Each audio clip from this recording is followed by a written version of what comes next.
Alex. This is the Halfling of the Halfling and Spaceman, and we are here at AtomaCon in North Charleston, South Carolina. and we have been having a lot of fun talking with a lot of people, and we have a surprise guest with us. One of the grumpy dungeon masters. Introduce yourself, my friend. I'm Grumpy Dungeon Master Christopher, and I have bogarted my way into the situation to get an interview with the halfling. Not the spaceman, just the halfling.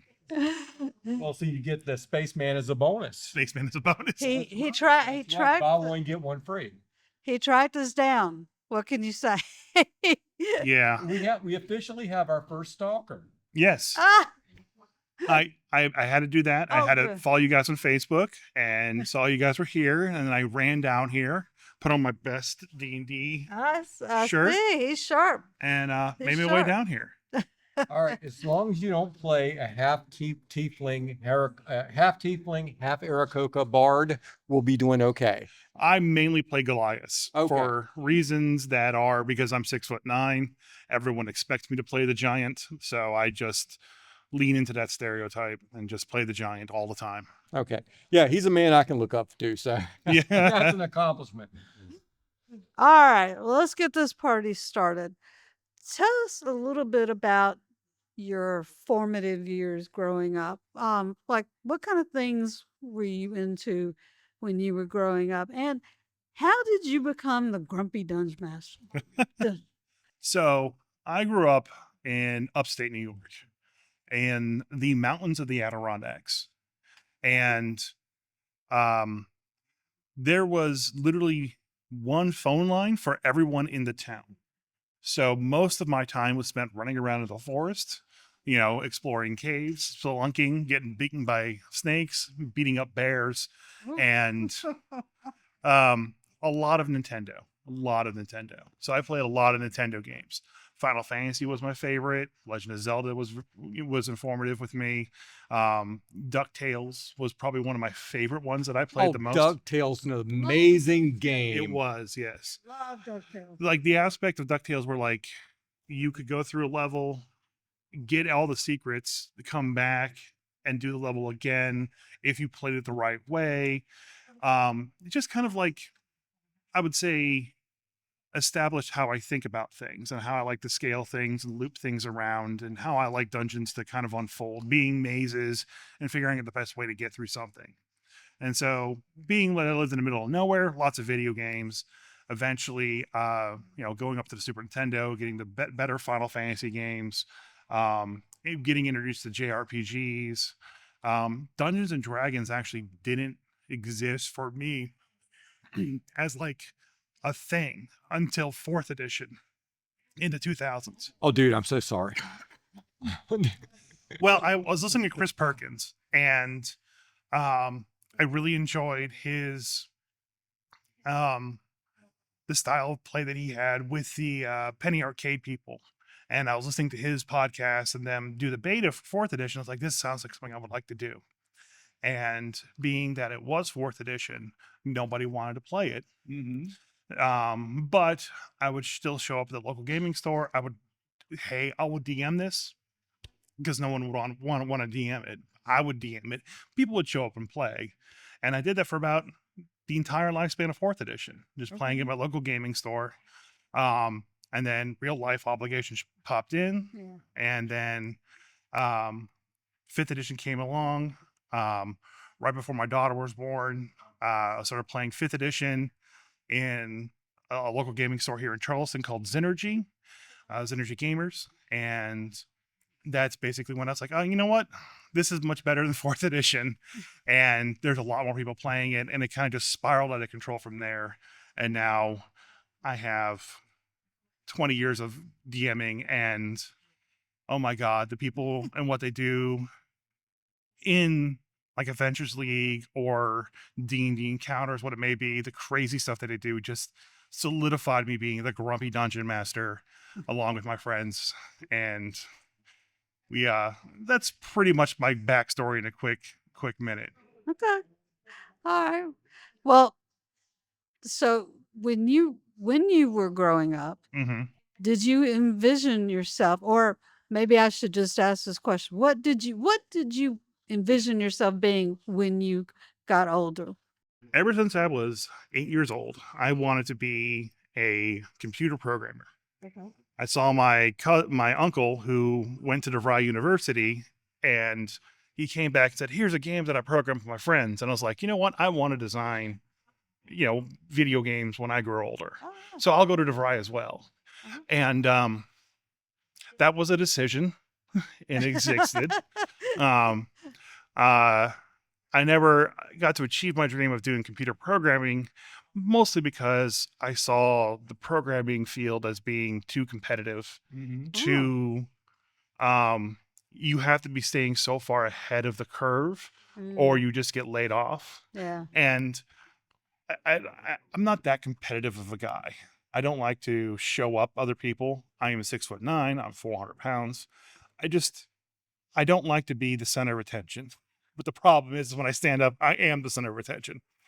So I never was very competitive, and it's not that I didn't have the drive to do something well. It's like I don't want to do that. I don't want to drive in the corporate world doing that. And I saw how all these studios would just lay off people once a game was done.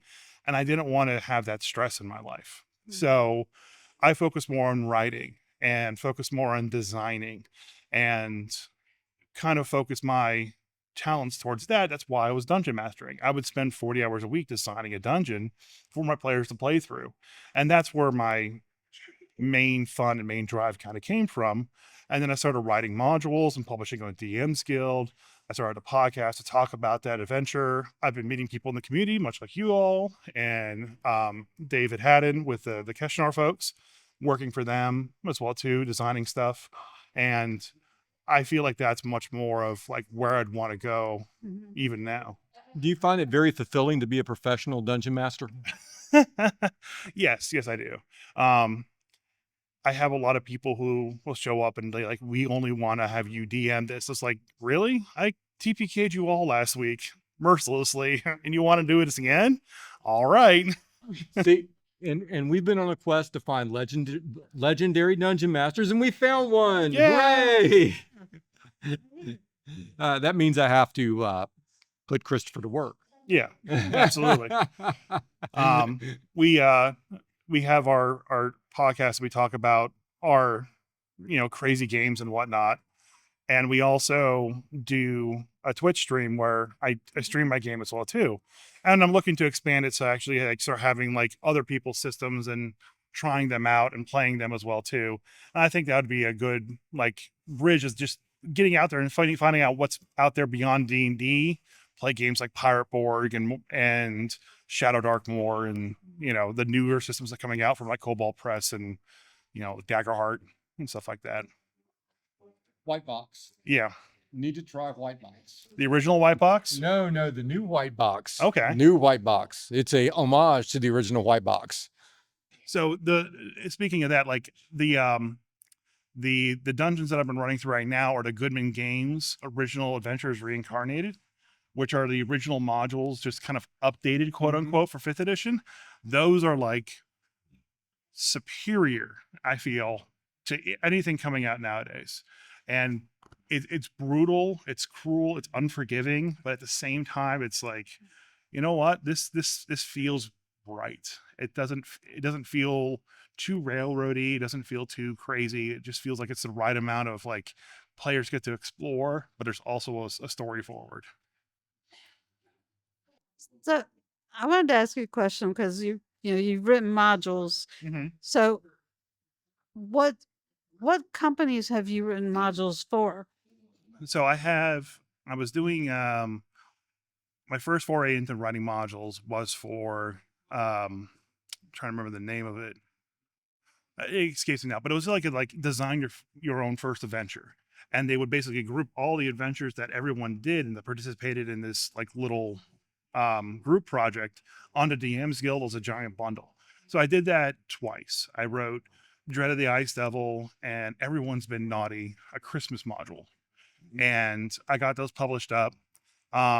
Both of them, the Dread of the Ice Devil is on DM's Guild is I believe platinum selling, which means you sold over 5,000 copies. And the Christmas modules, I think, is just hit gold as last year, which is like sold over 500 copies. And so that was just amazing to actually like have my first 2 adventures hit and be that good. And then my first actual book publications that I had was David Haddon and the Orthane Productions, the Kingdom of Keshnar stuff. He brought me on to kind of like go through everything that he was writing in his book and make sure that there was nothing missing, everything made logical sense, everything read well. I have a big background in technical writing, so I've written user manuals ad nauseum. So be able to kind of go through his document that was 300 pages, ended up being 500 and something, we were able to actually get all that information out there for him. And so that was my first big one. And I'm looking for more. All right. So you're a performer because you're a professional game master and a podcaster. You're a writer. You're a game designer. And a father concerned his daughter's running away. Yeah, well, Okay. The question that I have for you, though, is how did you go about preparing for these things? You mentioned you were a technical writer. Did you have any specific training for that? For training, that just came from luck of circumstance. I've always been really good at writing, and my whole family lineage is like artists and piano people and novelists, and my grandmother was like this linguistics person back in World War II. She could read Egyptian and ancient hieroglyphics and stuff like that. So it's just always been kind of like almost like a family dynamic that we're just really good at logical progression and flow state of things. And so when I went to college and I got trained in information systems, my first job was basically doing help desk stuff. And then I was like, okay, well, I know the fastest way to solve someone's problem. I would write it down. And then my supervisors were like, hey, your stuff works. Everyone else's doesn't. And so that became the process. And now I was writing SOPs, and now I was like writing technical manuals. And I kind of just followed that career path from there and just started writing giant user manuals and whatnot. And just all that training, like a user manual and a DM's guide are pretty much the exact same thing. Only most user manuals are written better. Yeah, when you're handing in a user manual to a Navy admiral that has to have a 99.5% accuracy, you get really good at making sure that that information is correct. And I think that helps with, dungeon module writing, because you have to write for like a average dungeon master, but you also want to, flex it a little bit and be a little bit creative with what you're doing, but you can't make it too confusing. And even in my modules, there's some stuff that just doesn't make sense, but it made sense to me and people that I gave it to that I have to go back and fix, but they were great learning opportunities, I have an important question to ask. Yeah. Do your modules require you to have 50 foot of rope, some iron spikes, and a 10-foot pole? They don't require it because I assume players are bringing that by default. You're an adventure. The problem with fifth edition is that you get the Explorer pack and that's all be there, versus like a Shadowdark setting where like you only have like 10 or 12 inventory slots and you have to choose what you want. That's when those modules can be like, without some rope, you're going to mess this up. You need a healthy supply of torches and rations to get through this. So unfortunately for the 5e stuff, you kind of write with this idea that all the standard adventuring gear is present. And then I've noticed that how often needing 50 foot of rope has come up as being like the solution to a problem. And players are great with having it initially, but forgetting to buy it once they lose it. So as a quick example, running through Keep on the Borderlands, the original adventure, and the players use up 150 feet worth of rope, 3 people's worth of rope, to make a rope bridge to get across these rapids. They go out, they do their things in the forest, and then they come back using the same rope bridge. They leave the rope bridge there because they're going to come back, but they don't buy new rope in the town. So they come back out across the rope bridge again and start exploring some more. And it's like, oh shit, we need 100 feet of rope now. Well, none of us have rope. So, oops. Well, I'm kind of curious about your process as being a professional, full-time game master. Yeah. How do you go about what we like creators to talk about their process Hmm. and how they go from, an idea, a conception to completion to the final product. So Hmm. in your instance, I guess how do you plan your games? How do I plan my games? So when it comes to the games that I run at the store or whatnot, it's usually easier because they're week to week, like monster of the week style sessions. I just I kind of cheat and go buy the books and say, okay, here's a book that I can go through, keep on the Borderlands, um, whether it be like Dragon Heist or any of the models that exist. I can go through there, read those ahead of time, and say, okay, me and all the other DMs, we're going to be running this section of the book. Do what you want. We're running this part. When it's a home campaign game, um, because I stream the games, I have to kind of know a little bit ahead of time. They can't go too far off the crazy end. You know, I run in Waterdeep, so I have a nice location for the players. Like if we're going to Waterdeep, you guys are trying to find out this, trying to find out this, trying to find out this. So you have three things you guys want to do. What do you want to focus on? They'll let me know. And then let's say they want to go with option B.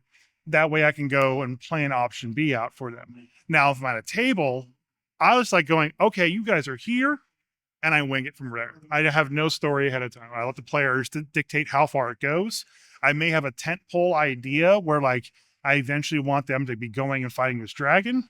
So I'm going to lead them that way with some like hints and decisions. But everything between the starting point and the first tent pole of the story, I let the players figure that out. Do you do session zeros with your players? I do session zeros. Usually it's wrapped up into like um my first discussion with the player. Again, because it's usually streamed and not, around a table, I have to know the person probably personally ahead of time. So I've already vetted that person. When it comes to Adventures League has, which is Wazi's official week to week games, they have a code of conduct that players have to know to abide by. And I have a printout of that. So they know like, hey, you can't talk about, the big R's. Don't talk about any of those at the table, be a respectful player. The DM has ultimate control. But there've been situations where you've had to like ban players or talk to players, and you just handle that like you would any other professional conversation and try to steer things on to a meaningful conclusion that everyone is happy with. All right. Well, now we're to the most important part of our podcast. Christopher, tell our audience, all our followers on YouTube, on Apple Podcasts, Spotify, and all the ships at sea, where they can find you and the Grumpy Dungeon Masters. So we're also on all the podcast channels, Apple Podcasts, YouTube Podcasts, because Google Podcasts is dead now. Spotify, we're just Grumpy Dungeon Masters on all those platforms. We have a Twitch channel, which is Grumpy Dungeon Masters as well, where we have our weekly games. And we do some video game streaming, usually like tabletop related games. Like we played through Baldur's Gate and we played through the beta of Solasta recently, which is another big French tabletop game. So YouTube and Spotify, you can just search for Grumpy Dungeon Masters. You can find us. GrumpyDungeonMasters.com is our website. Find us on Facebook. That's where I'm mostly active, is on Facebook. So if you have any questions, reach out to me on there, and you can find all of our links and everything from there. But yeah, and if you do want to buy my modules, just go to DM's Guild, search for Christopher Waples. That's Waples, and you'll find all the modules that I've written. I have Dread of the Ice Double, which was my first. I have Everyone's Been Naughty, which is an amazing Christmas adventure. That's not me saying it's amazing. Other people have told me it was amazing. And my two tournament modules, where I host yearly tournaments at our local gaming store, and those tournaments modules are up there for free for people to grab. So, yeah. Right. Well, we will make sure to try to get some of those contacts in our show notes so Mhm. people can find out more about you and what you do. And oh, I did have one other question. Mhm. What's your favorite genre to either run or write for? Well, I would say high medieval fantasy is definitely the one I'm most comfortable with. So, the current Dungeon and Dragon setting, very high level magic, almost superpower medieval people, in an extent. Um, so that medieval fantasy is probably my bread and butter, which probably it's mostly everyone's bread and butter. I really like some weird offshoots of like post-apocalyptic style stuff. Mhm. I've always loved like zombies and like future apocalypse style aspects where like the world is in ruin, you're finding ancient technology of some kind. And usually that leads very well to the medieval fantasy aspect of things. But like even my homebrew setting is like a world that's constantly in this apocalypse on a continuous basis. And I kind of like those two genres probably the best. Okay, cool, cool. Well, that was just sort of a last minute. Oh, I should ask this. So, very good, very good.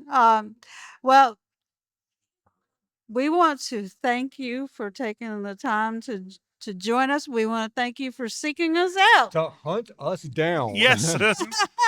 I'm glad I caught you. I was really happy.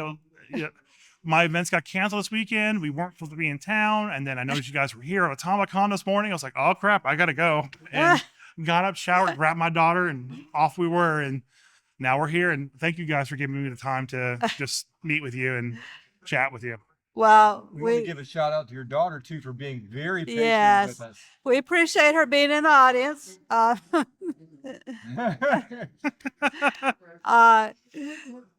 and again, we just want to thank you. You are a first for us. We have somebody go, wait. Yeah. Thank you for So we doing it. really appreciate it. We Yeah. really appreciate it. And I'll have to have you guys on my podcast here soon. Yeah, you're gonna have to because the spaceman's got plenty of things to say about dungeon mastering. Yeah. Oh yeah. And you can be as grumpy as you want. That's the whole point. All right. Well, and we want to thank everyone here at AtomaCon for listening to us today and all our listeners and viewers. And I hope you've been entertained and inspired by our guest, Christopher, the Grumpy Dungeon Master. Very grumpy. And this is the Spaceman for the Halfling and the Spaceman podcast. Over and out.